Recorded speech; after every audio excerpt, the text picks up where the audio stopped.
I was scrolling through TikTok videos and I came across this lady talking about daycare and daycare summer camp registration.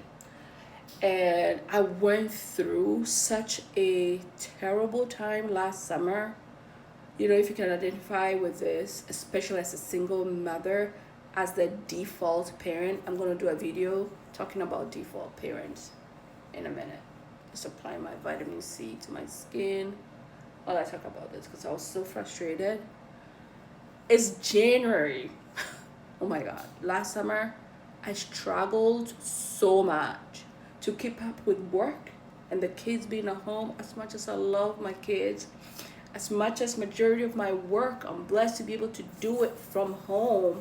But kids don't think that you're just home. They think you're just, don't think you're just home. They think you're just home, not working. They think you're just playing on your computer.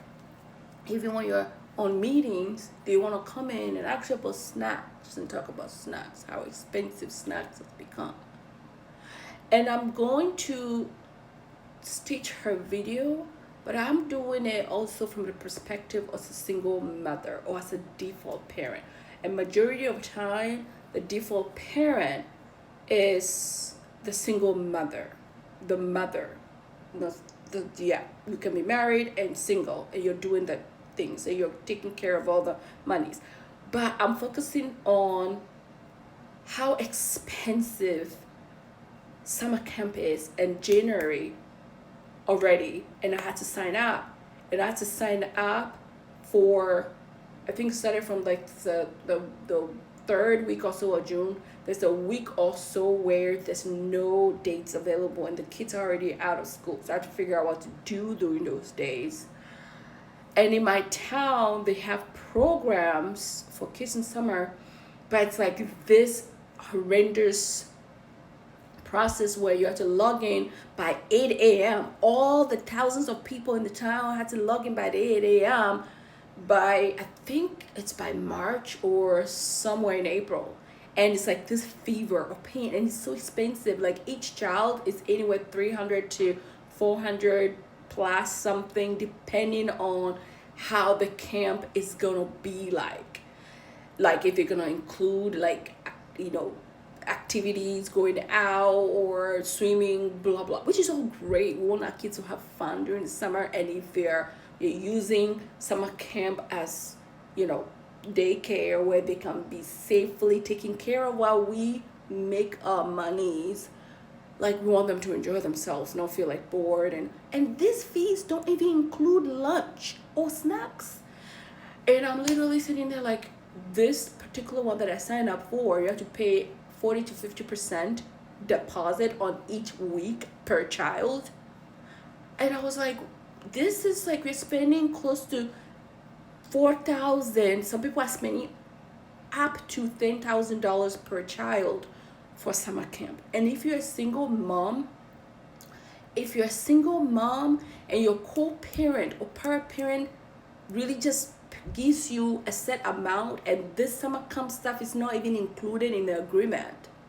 I'm not ranting, but this is just the reality. A lot of these men are not involved like that from an empathetic standpoint with their kids. Majority are not. There's some good men out there who will consider, I gotta give the mother of my children something towards summer camp and different things like that. But a lot don't. And if you go, you're just gonna get yourself all stressed out trying to bring them on board to give you some type of money towards the camp. Not to mention when they're going off to college. That's a whole podcast, okay?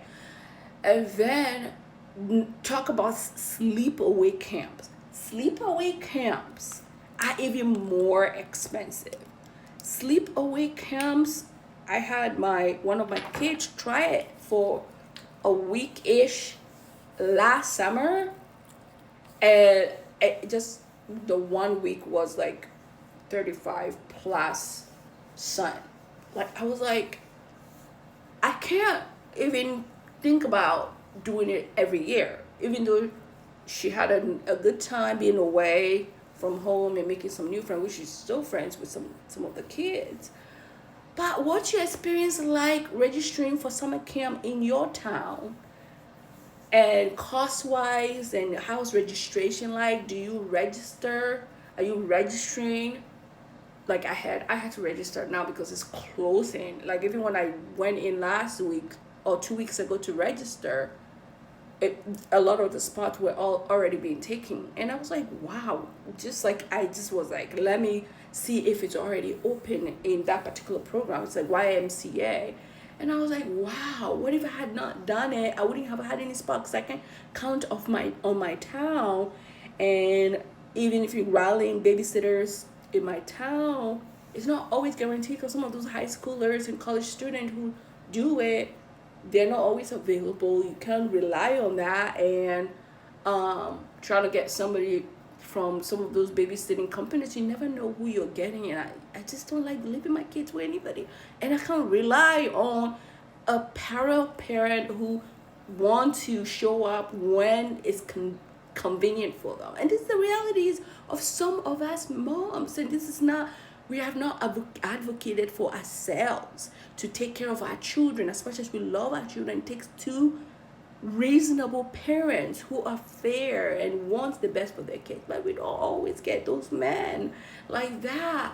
So sorry for my rant, but I wanted to talk about summer camp, the cost, and what are your experience like already when you're dealing from the perspective of being married, not being married, single parent, dealing with a narcissistic parallel parent, co-parent, and how you getting the money to subsidize the cost for your children so you can still continue to work through the summer. So not all of us are privileged to be stay-at-home moms. We gotta work, we gotta make the money as much as we can, even if it's half a day.